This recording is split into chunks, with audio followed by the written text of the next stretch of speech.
Bonjour à toutes et à tous, bienvenue au journal d'un confiné au Maroc. Je me suis toujours refusé à commenter les politiques médicales, l'aspect sanitaire de la lutte contre le coronavirus. Je n'en ai pas la légitimité, je suis ni médecin ni scientifique. Mais au bout de presque 2 mois de tunnel coronavirus, je m'autorise à regarder, à examiner les conséquences désastreuses, cataclysmiques de notre réaction mondiale face au corona. Nous, notre génération, notre époque, de, de Pékin à Mexico en passant par Madrid, nous avons détruit l'économie mondiale. Je dis bien, nous sommes en train de détruire l'économie mondiale avec des conséquences apocalyptiques au niveau social. Cela veut dire des gens qui vont mourir de faim. Pas seulement en Afrique, où il y aura plus de morts à cause de la faim, puisque l'aide au développement va se tarir, ou même s'il ne se tarit pas, les exportations africaines vers l'Europe vont s'effondrer déjà, parce que l'Europe entre en récession. Ce sont aussi des vies brisées, puisque ce sont des loyers qui ne vont pas être payés, donc des gens qui vont être expulsés. Des gens qui vivent de loyers, eh ben, ils ne les recevront plus, parce que leurs locataires auront fait faillite. Les faillites, bien sûr, ont des conséquences en termes d'alcoolisme, de suicide, de familles détruites, de gens qu'on leur a brisés à vie, puisqu'ils ont perdu la face, ils perdent confiance en eux. Cette espèce de terreur généralisée qui a été installée par le battage médiatique, elle a eu comme conséquence de détruire l'estime de soi, de délabrer les gens, puisqu'elle a amoindri, elle a aplati tout le monde. Nous sommes devenus tous des enfants qui ont peur de quoi? Quelque chose d'invisible. Donc quand vous avez peur de quelque chose d'invisible, qui tue relativement peu, je le dis, bien vous aurez peur demain face à l'avenir, face à l'incertitude. Or, qu'est-ce qu'un explorateur, qu'est-ce qu'un aventurier, qu'est-ce qu'un entrepreneur? C'est quelqu'un qui regarde le risque avec une certaine, un peu en surplomb et qui l'assume.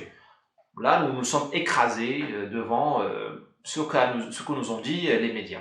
Je ne dis pas qu'il ne fallait pas lutter contre le coronavirus, je ne dis pas que je suis contre le confinement, contre les mesures de salubrité qui sont d'ailleurs pétries de bon sens. Hein. Le masque et les gants et se laver, c'est pétri de bon sens. Hein. Non, je dis tout simplement que nous avons été installés dans une atmosphère complètement hallucinante et on ne se remettra pas comme ça.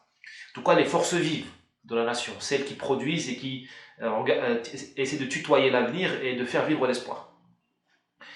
Nous avons donc détruit aussi comment dirais-je, l'avenir. On nous parle, j'entends la patronne du FMI parler de dire il faut une reconstruction du monde, il faut un avenir vert, il faut que la nouvelle économie soit verte. Mais madame, avec qui?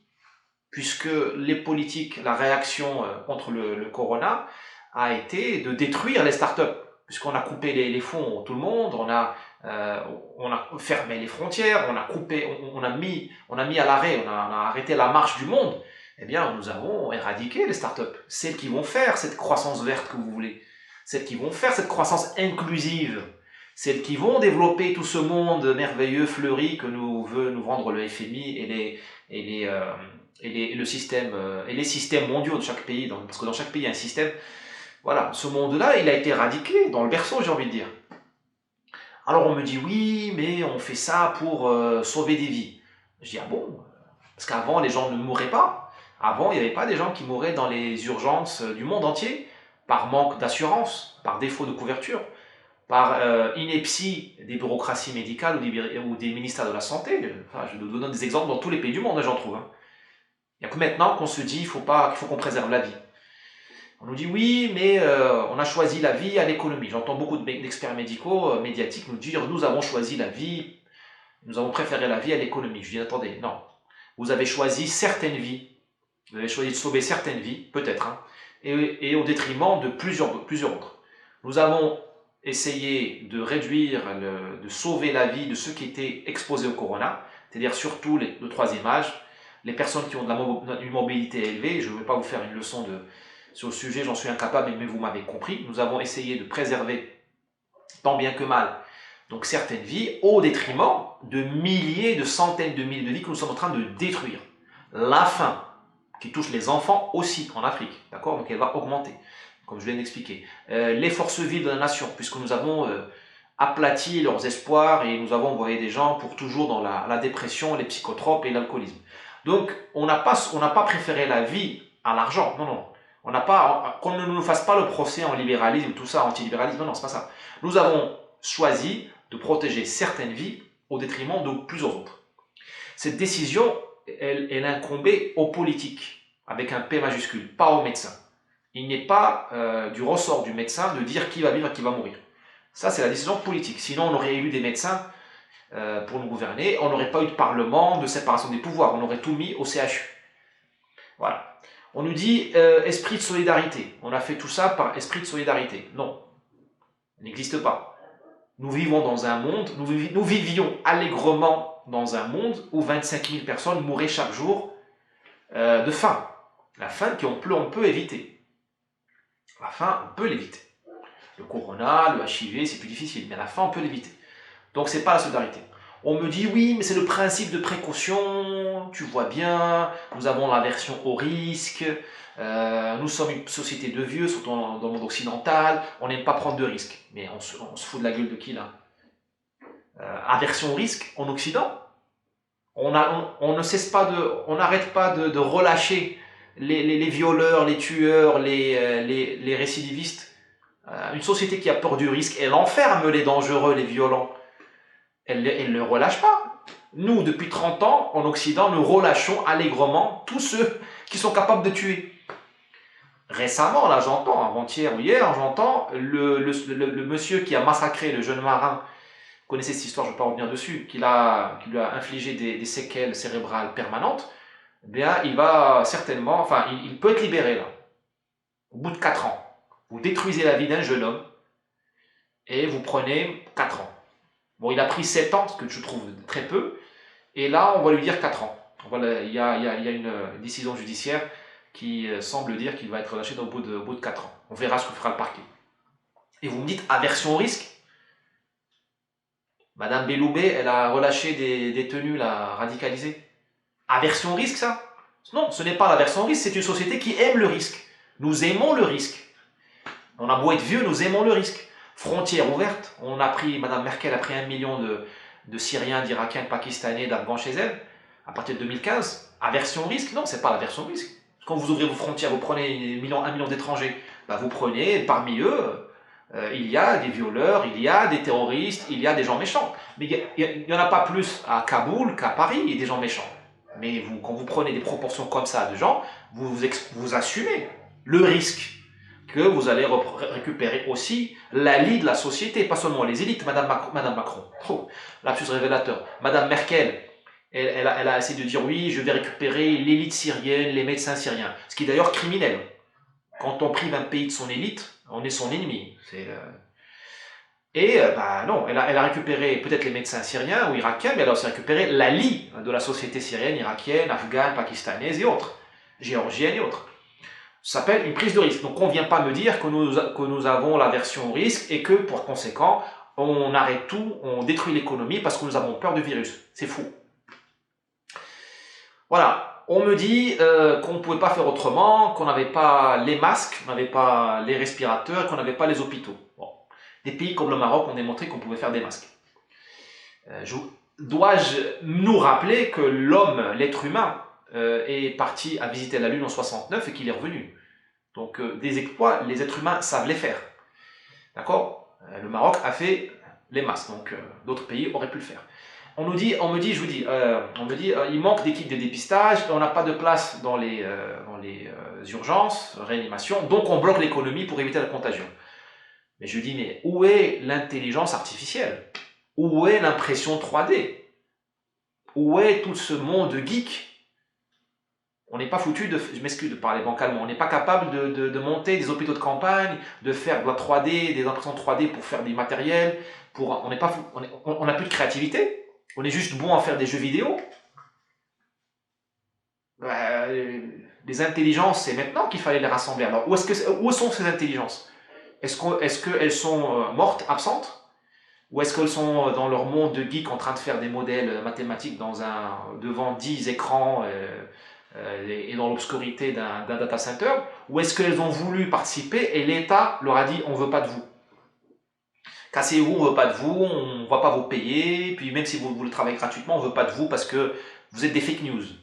Tout ce qui est contre la doxa, tout ce qu'a dit l'État, ce que l'État a dit, hein, notamment en France, on peut rien faire. Pas de masque, pas de réanimation, on peut rien faire. Peut-être qu'il y a des gens qui sont venus voir l'État et l'État leur a dit on peut rien faire. Je vous ai dit, sinon vous tombez sous la loi des fake news. Je ne sais pas ce qui s'est passé. Il faudra faire un procès de Nuremberg à un moment donné des responsabilités. Parce que moi, je n'ose pas imaginer que dans ce monde d'aujourd'hui, ultra technologique, de l'industrie 4.0, on ne soit pas foutu de faire de la réanimation portable en un kit. Voilà. En réalité, si un jour on fait le bilan, j'en suis pas convaincu, parce que les mêmes élites vont nous gouverner après. Donc, en tout cas, ce sera vrai. C'est vrai en France, en Espagne, en Italie. Il y a pas, bon, en Italie encore on verra. Il n'y a pas d'alternative révolutionnaire dans ces pays-là. Donc les mêmes élites, je les vois mal s'autocritiquer, faire leur autocritique et dire voilà, on changera de politique. Et donc le bilan, à mon avis, semble impossible. Ce qui s'est passé, c'est que on peut toujours taper sur les élites, mais je voudrais quand même qu'on commence par faire le changement en nous-mêmes. Quand vous allez voir un psychologue, un psychanalyste, vous passez plusieurs sessions à lui dire je suis victime de ma mère, de mon père, de mon mari, de mon professeur de faculté, de mon instit quand j'avais 10 ans, de mon voisin, de mon chien, tout ça. Ok, à un moment donné, si le type est bon, il va essayer de vous amener vers une autocritique et une prise en compte de cette transformation qui doit venir de vous. Donc avant de taper sur les progressistes et les élites, regardons ce qu'on peut faire nous. Bien nous, on s'est laissé manipuler. Moi j'étais abasourdi de voir des amis sur Facebook me dire qu'il est désormais impossible de parler d'autre chose que du corona. J'étais abasourdi. C'est-à-dire comment avons-nous accepté de nous faire manipuler au point de devenir monotache, monoculture, monothématique, monochrome, juste le corona. Et comment avons-nous accepté de tomber dans cette panique généralisée? Enfin, la distanciation sociale, mais existe-t-il quelque chose de plus détestable que ça? L'homme, la femme ont besoin de liens pour vivre, pour être en bonne santé. Je veux bien faire une distanciation physique. Moi, je me rappellerai toujours d'une collègue, je ne citerai pas son origine pour pas qu'elle se reconnaisse. Ça fait il y a déjà 10 ans, autour d'un café en entreprise, je lui saute dessus pour lui faire une bise à la française. Je me rappelle toujours qu'elle était mais pétrifiée. On dirait que j'étais en train de l'assassiner. Ça m'avait marqué. Et parce qu'elle vient d'une autre culture où on ne fait pas la bise. Et elle n'est pas d'origine orientale, hein, c'est une culture plutôt anglo-saxonne. Donc la distanciation sociale, enfin physique, on connaît, mais il ne faut pas casser les liens. Rappelez-vous de Ceausescu, la dictature communiste de Roumanie, il y avait des infirmeries, des cliniques où on stockait littéralement les bébés, parce qu'il y avait une politique nataliste, et on récupérait les enfants, on les mettait dans des cliniques de d'État, gérées évidemment par des fonctionnaires, des bureaucrates, qui ne donnaient pas de lien affectif aux enfants. C'était des gens qui faisaient un horaire, une rotation, ils donnaient à manger, ils lavaient les enfants, il y a un minimum d'hygiène, et puis il n'y avait pas de lien affectif. Les enfants n'ont pas grandi. On a vu ces images-là malheureusement, enfin, oui, on a vu ces images-là après la chute du mur, et c'était une expérience de laboratoire, mais grandeur nature, de ce que c'est qu'un bébé qui n'a pas de lien. Pareil pour les anciens, les troisième âge. Vous les mettez dans des asiles, dans des EHPAD, même si c'est du 5 étoiles, dans certains cas, il n'y a pas de lien. Et donc les gens, ils sont fragilisés, ils meurent. Donc, distanciation sociale, comment avons-nous réussi à gober ça? Bien, il faut une distanciation physique, mais pas émotionnelle, pas émotive. Je vais le dire clairement, l'être humain privé de lien meurt. Nous ne sommes pas des robots. Comment avons-nous accepté cette dégradation de notre humanité? Être apeuré, entrer en panique, rentrer en mode monochrome, je vous ai dit monotache, on ne parle que de ça, et si vous ne parlez pas de ça, vous n'avez rien compris. Comment avons-nous accepté cette destruction des familles? Je ne suis pas contre le confinement, comprenez-moi bien, j'ai des réserves évidemment, mais je peux comprendre que dans certains pays où il y a le système de santé est déjà délabré, qu'on ne pouvait pas faire autrement, ça je peux le comprendre. Mais ce que je ne comprends pas, ce que je ne pardonnerai pas, c'est certains journalistes, certains médias, et à nous-mêmes, de nous être amoindris. Après, on ne va pas venir, nous, les mêmes, dans 2 mois, 3 mois, demander la démocratie, demander les droits de l'homme, demander encore des droits en plus de ce qu'on a. On ne les mérite pas. On ne les mérite pas. Nous avons prouvé que nous ne méritions pas d'être libres. Je ne dis pas qu'il faut mettre en place des dictatures, qu'il faut couper les têtes, tout ça, non, je dis pas ça. Enfin, je dis ça à l'égard des snipers qui m'attendent au tournant pour dire que Driss, il est autoritaire, ou je sais quoi, non, non. Je dis tout simplement, interrogez-vous, est-ce que nous méritons encore notre démocratie? D'ailleurs, nous ne sommes pas en démocratie. Je veux dire, la France n'est plus en démocratie. J'entends M. Philippe nous dire état de... Enfin, j'ai lu qu'on lui attribuait l'intention de prolonger l'état d'urgence jusqu'au cœur de l'été. Pourquoi faire? Si ce n'est pour le vertige du pouvoir.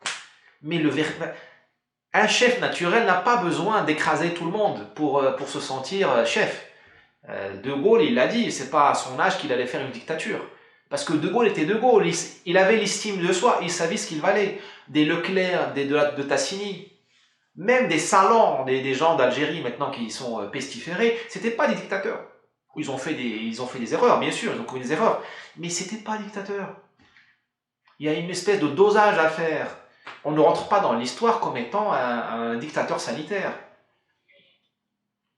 Mais c'est nous qui avons accepté ça. C'est ce que je me tue, enfin, à me dire à moi-même.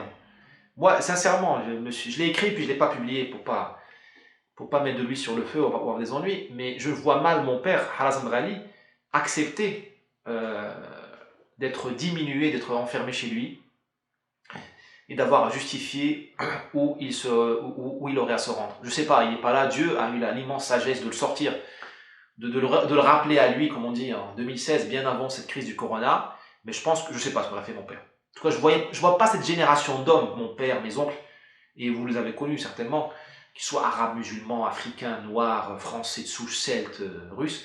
Je vois mal cette génération d'hommes qui a vu la mort de près, qui a pris la Seconde Guerre mondiale dans la gueule, qui a fait l'Indochine, qui a traversé des coups d'État, qui a pris des balles, enfin, qui a passé la faim, la vraie faim, qui a connu la peur panique de la mort par la faim, le typhus, tout ça. Je vois mal cette génération-là.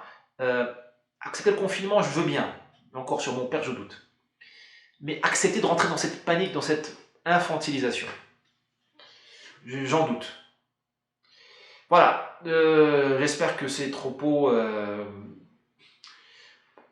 trouveront un écho en vous, feront vibrer cette incertitude. Comme moi, je ne cesse de vibrer, de frissonner devant ce vertige de ce qui nous tombe sur la tête depuis 2 ou 3 mois, hein, depuis l'éclosion de la crise du corona.